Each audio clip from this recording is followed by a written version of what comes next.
right. So today, right before we get into Bash and everything, we're going to have a Linux environment set up because, Bash tends to run best on Linux. You can use the Windows subsystem for, we'll get into that. So I feel like I just had to have an inspirational quote. If Microsoft ever does applications for Linux, it means I've won, from Linus Torvalds, creator of the Linux kernel. So we all know what virtual machines are, I think, at this point. This is a 400 level class, so I don't think I really need to explain it to most of you. But we've got many different ways to host them. Many of you have experienced several of those options we have here. We've got the iLab or local. Nick has made a base Debian VM for all of you. I know some people like to avoid the iLab, or sometimes network goes down, we have issues. It can be sluggish. So if you guys don't have those issues with it, feel free to use that VM. I think it's pushed out to everyone in projects. Oh, you have to pull it down yourself, but it's... Okay, you will have to pull it down from the catalog, which We'll Nick... go through that a bit. Yeah. Otherwise, local, we can use one of many hypervisor programs, VMware, Workstation, Player, Fusion, VirtualBox, or the Windows subsystem for Linux, or QEMU. Anyone? Linux users in here? No? Okay. iLab, we got pros. You don't need hard drive space on your laptop. It's just right there online for you. But you always need an internet connection, not just when you turn your homework in. No copy paste, no drag and drop, none of those fun things. You have to authenticate to the captive portal for connecting and hitting the internet. Which Nick has a script for doing that, I believe, so that's real easy. Local, we got pros of only need the internet connection for submitting. It's portable. If you go home and you have terrible internet, those of you that go visit home on the weekends, you can still do your homework. Requires a little setup and takes some drive space, but we're all technical people. We're all, 400 level students at minimum, so we can do that. That's not a big deal. So, do you want to? Yeah, I can run through this. Yeah. So if you want to go with the iLab option, basically I'll walk you through it right now.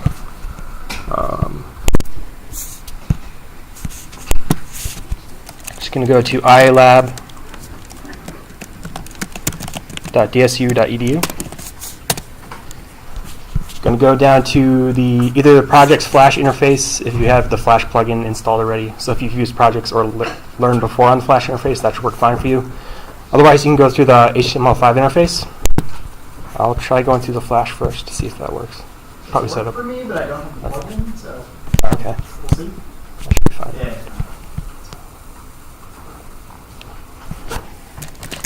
Log in with basically your Wi-Fi credentials.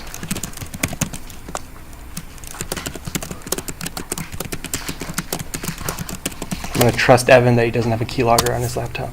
Go on click cancel on the password manager, but otherwise no.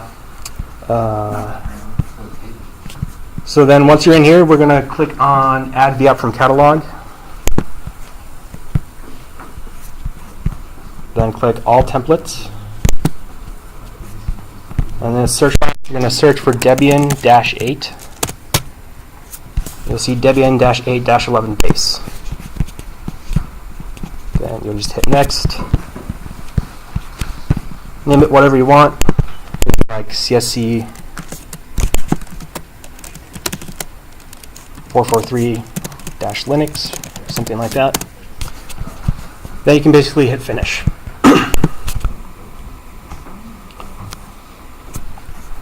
That'll take a little bit to deploy. Then when you're done deploying, you can just power it on using this little green play button. And once it's powered on, it'll look something like this. Yeah. Just hit All Templates. Add the app from Catalog, All Templates here. And search for Debian-8. Add the app from Catalog. Yeah. But I don't see... You have to click on this little tab here. It says All Templates. Oh, Yeah. Everybody good with that? Cool. Once you've got it booted up,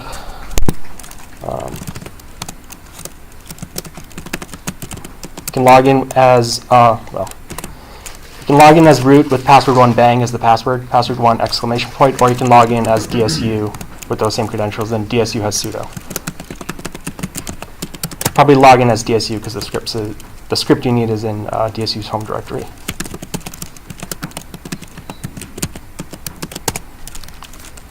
If you type ls in DSU's home directory, you'll see an auth.sh script. This will let you authenticate with the captive portal. So if you want to take a look at it, it's pretty simple. Can you use remote work? Yes.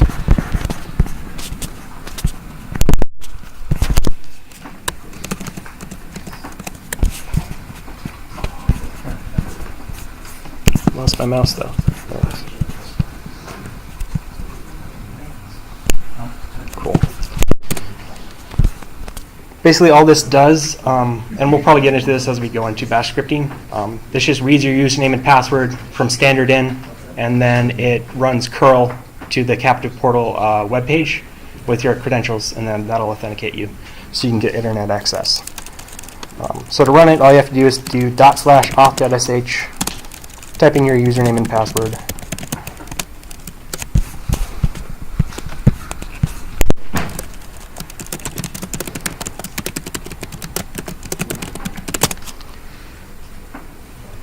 And if you're successful, you get this HTML stuff that says user authenticated.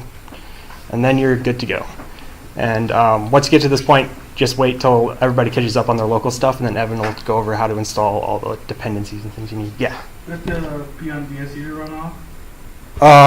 You can run it as root, but you have to cd into home/home/DSU because it's in DSU's home directory. So either way, it will work. All right. Evan, you want to cover local setup? All right, and if you're running into any issues while Evan covers this local setup, just raise your hand there. Little setup. Thank you. Okay, so. Actually, do I have that ISO file? Otherwise, I should quick start download. Crap. Oh well.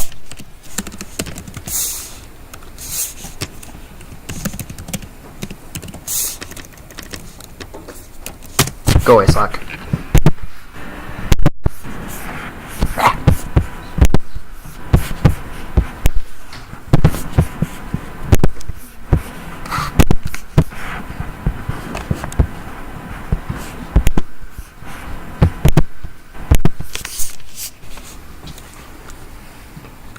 Okay, so I'm going to use VMware Workstation. Some of you can probably tell I'm running Linux. But the setup is mostly the same. If you're using VirtualBox or something else, might look a little different, but if you're using that, I'm assuming you have experience with it. And is everyone getting, everyone who's going to do a local VM have the file downloading or downloaded already? Shouldn't be too slow. We've got, oh no, couple minutes. So just forewarning, you don't need to install a desktop environment or anything. That just takes up disk space we don't need. Where we're going, we don't need GUIs. And you can also install OpenSSH server. You can SSH into your VM, have a better screen and everything. I'm probably going to do that for sake of presentation. You can also add your user to root, which we'll do. Update our systems, make sure some things are installed that we'll need, such as Git, Nano, Emacs for any of you. Python 3, which should be default, but you never know. Cool, mine's almost done downloading.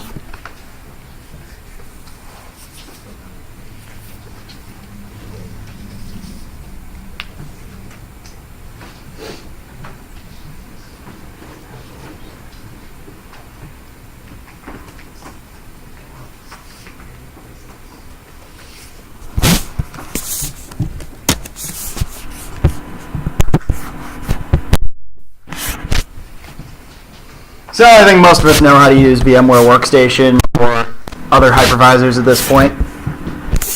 Quick run through, typical is good. Use our ISO image that we downloaded, the Debian net installer. Great little ISO.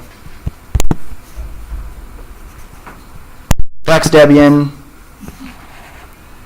Should detect it already, otherwise go to Linux, Debian 9.x, 64-bit. I'm going to name mine CSC 443. Oh gosh.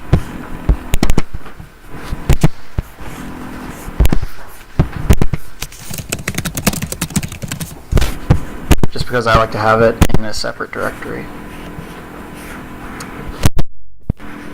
20 gigs will be plenty.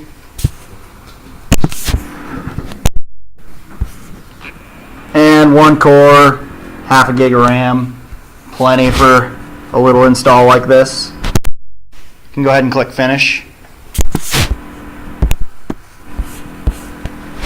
Actually, the first VM on my new Linux install. Yay. Hopefully this will be okay for everyone to see. Once we get to the terminal, I'll install SSH Server quick and log in. Actually, we're going to install that in the installer, so that'll be easy. So graphical install, it might beep angrily at you if you have your sound on. It's going to take a minute.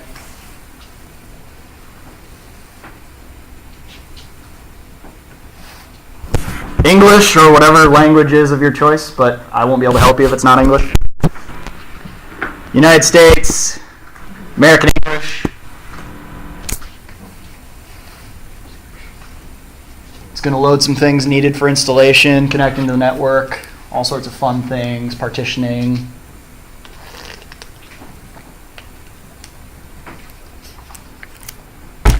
Give that a second. Everyone's computers sometimes take a little bit longer than others. Should just get an IP address on the network, but if you don't, shoot a hand up. We'll troubleshoot. If you leave it on NAT, it should work fine.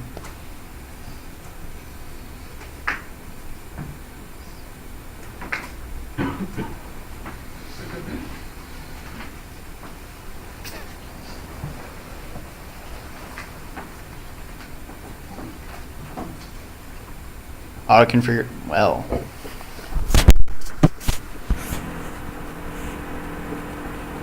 Interesting.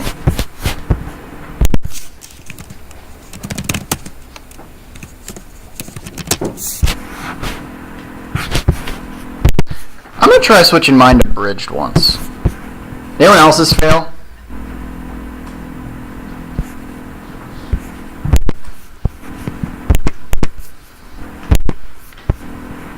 Oh, you know what?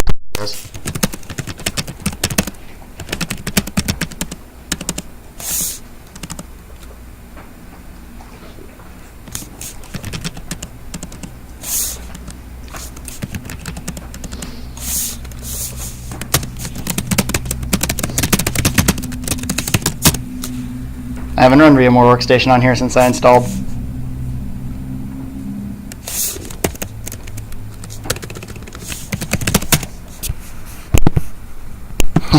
Watch this.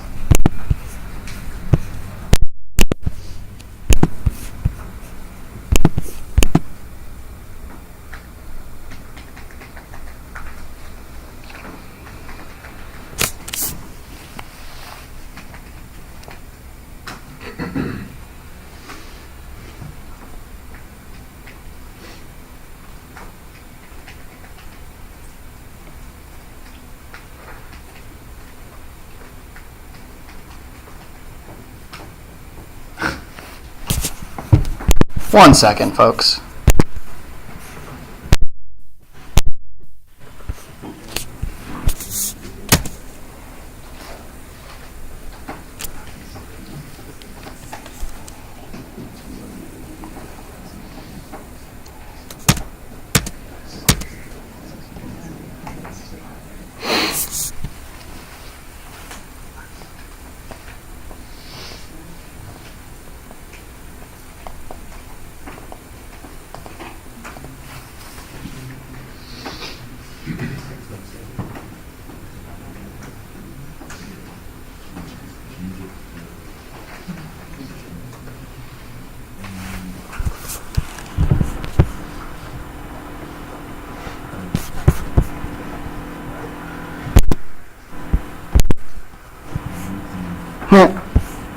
There we go. Okay. Host name, name it whatever you want. I'm going to name mine scripting, just because I'm going to have a few Debian VMs for different classes this semester. Domain name, don't need one. Root password, very important you know this one.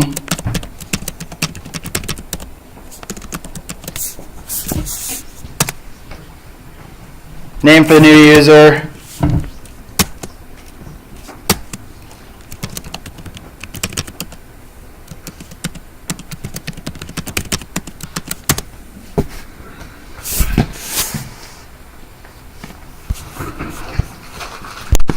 We're in Central Time.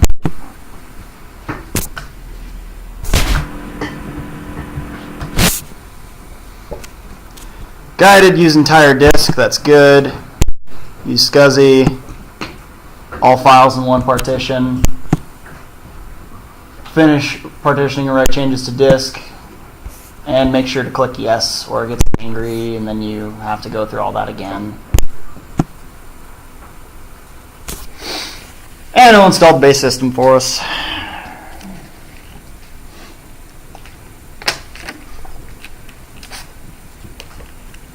think it's the screen after this where it asks us for different packages, so make sure your desktop environment isn't checked, otherwise it'll take you quite a bit longer to install. Only a difference of about 900 packages or something like that.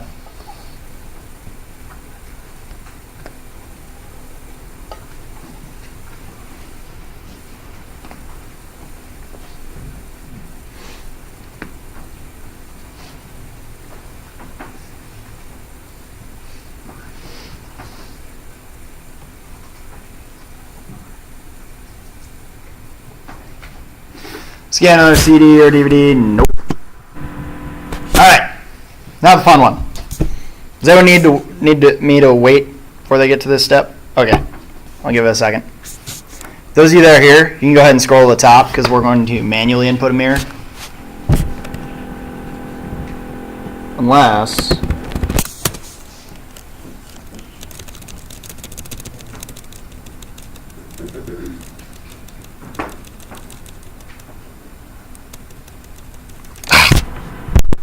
Yeah, we need to get on the we need to be registered as an official CD archive, I'm almost certain.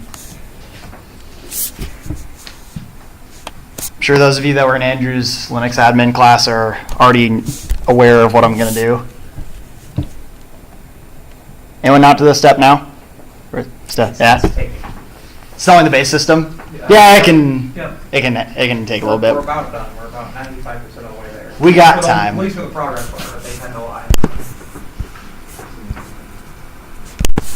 Okay. So, we're going to enter our information manually. It's pretty easy though. Where it says mirror, just enter repo.ialab.dsu.edu. This isn't some janky little machine we set up. We are an official mirror. It's pretty reliable. According to their status page anyway, we're good. So, you can feel free to use this for whatever Linux needs you have. Go ahead and click continue when you're ready to go. And unlike yesterday when I tried to do this in another class, it shouldn't crash and burn because the VM is actually online. We were doing some upgrades yesterday.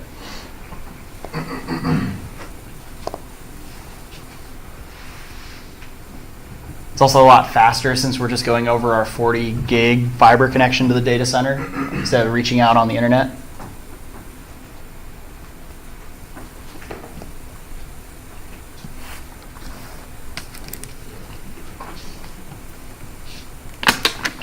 Anyone's fail? Fantastic. Participate in the package usage survey, and yeah, no, whatever, doesn't really matter. They're nice enough to give you an option.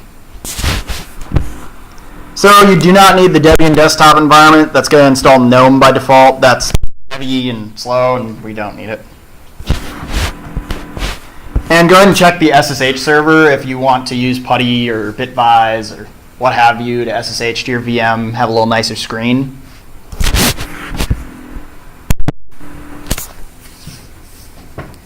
Yeah, 350 instead of 1400. A little bit of a difference. And that'll take a minute. I will. I don't think I'll need to pause for the online students. It's not going to take that long. Otherwise, I can just skip through it anyway. It's fine.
Python 3.5. Knowing Debian, that might be the most up-to-date one they have. Probably, isn't it? You can't use the fancy new step process. Ah, that's fine. I don't think we'll be doing that in here, probably. Yes, install the Grub bootloader. Otherwise, you won't be able to boot. Dev SDA should be the only device there, unless you pass through a USB to your VM or something. Awesome. So we should be good to go. I will need to quick. Is that okay for everyone to see? No? Okay. Then I'm going to have to quick do something that you should never do on a Linux system. I'm going to do it anyway.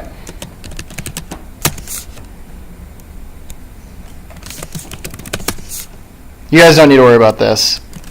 Don't you have sudo? No. The Debian installer never does that by default. It's so stupid.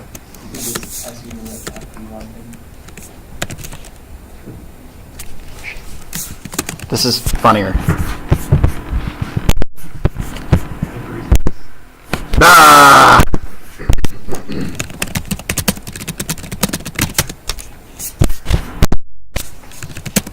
Wait, what's my IP? 192.168. 15.128. Okay.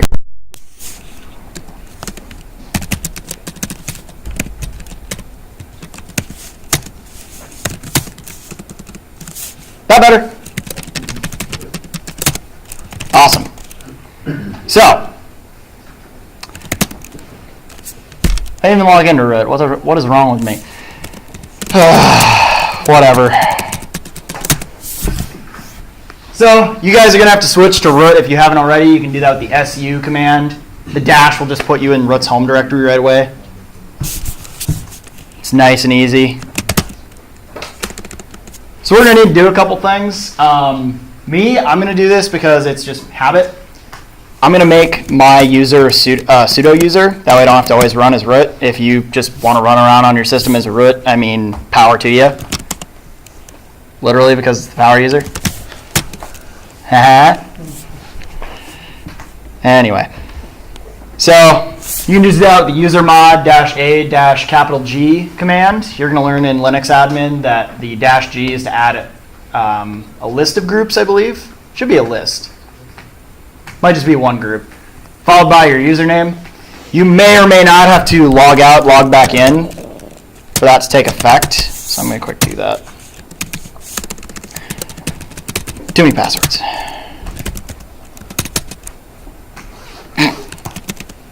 One other step.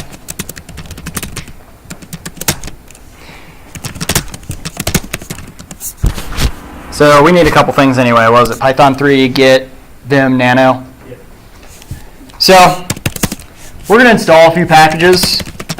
And if you're doing this in the iLab, this is where you can jump back in. Yeah. Yeah. Does anyone need a second to jump in the iLab? Yeah, give me a sec. Okay. I'm going to quick type out the list of packages, though. What? Python 3. Bash completion. And sudo. If I don't have bash completion, I'm going to lose my tiny little mind.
How did you authenticate from the VM?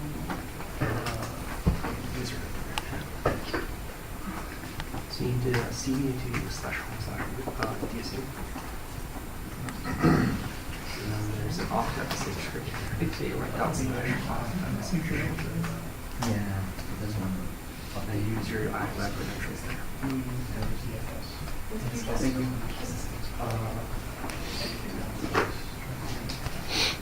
Thank you.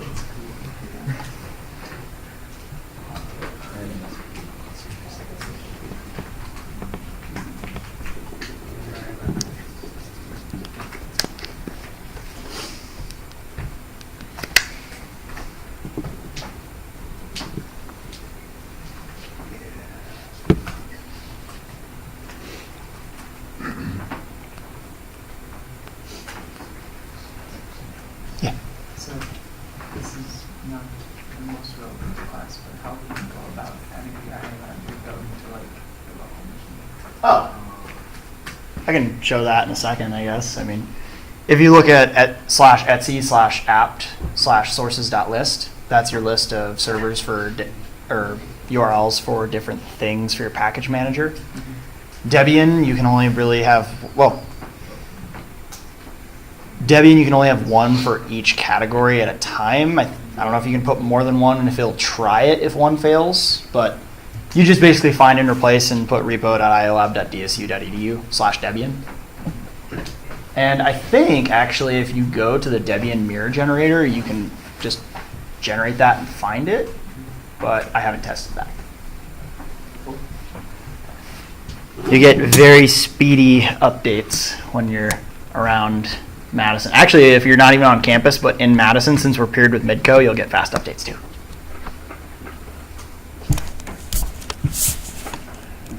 Anyone need a second yet to type all this in, get it going, or? All right. About 65 meg. Yeah, it's fine.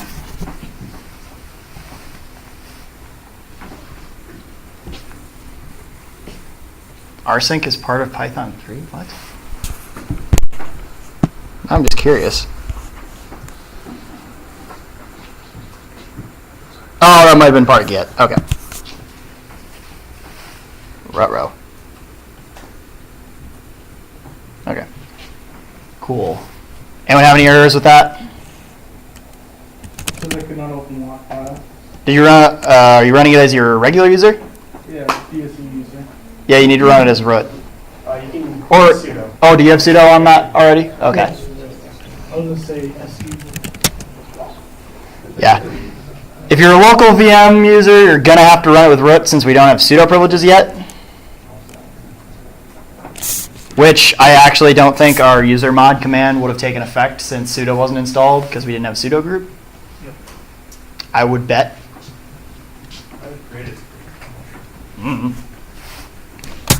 Doesn't hurt in any case. So I'm gonna quick log back out, log back in.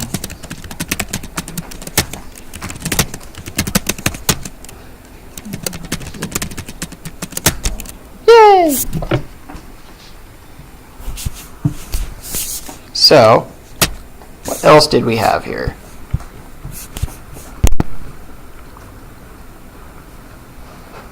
I think that was it. Yeah, I think so. That was fast. I don't like that.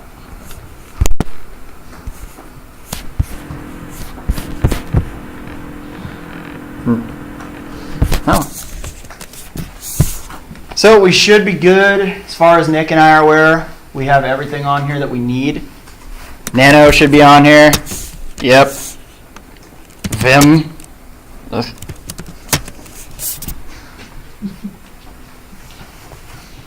Should be good to go. Yeah. How do you run that after you saw on that as root? Yeah, you'll run it as root until you have sudo privileges. Or how do you do that?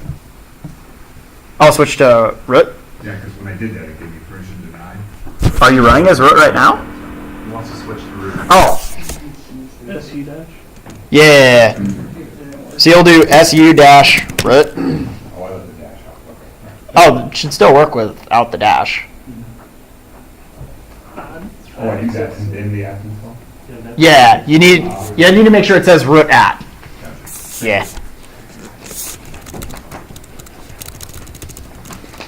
I forget that all the time.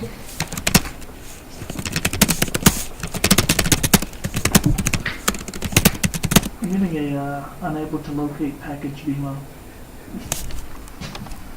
Package what? VMO. VIMO. It's just Vim.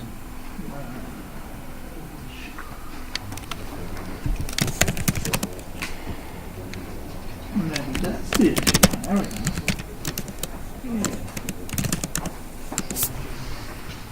Yeah. So for the apt command, this is what you'll type, since it won't be in your bash history since you changed users. If you have all this installed, we should be ready to go, and that'll be it. Yeah, I was just gonna say, there won't be class Monday, obviously for the holiday, next week, so we won't be meeting until Wednesday. And at that point, we'll be going into introduction to So if I'm adding something to the sources.list, can I just add it in front, or should I delete the other ones out? Just like added it like that, right? Yeah. And then do I need to get rid of these? Don't change the security one. And then, yeah, if you have ones that are the same, then delete it. Just don't change your security. Debian doesn't let people mirror the security patches and whatnot. Actually, there's probably a good tool for this. Debian sources list generator.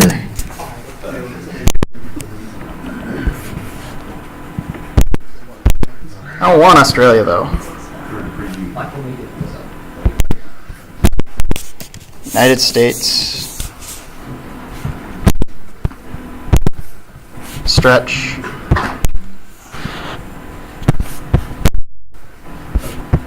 Oh, that's annoying. That's a terrible tool. Oh, yeah. Good call. Yeah, that's it for class, online students. Sorry for going off on a tangent already. Have a great weekend and break, or 3-day weekend.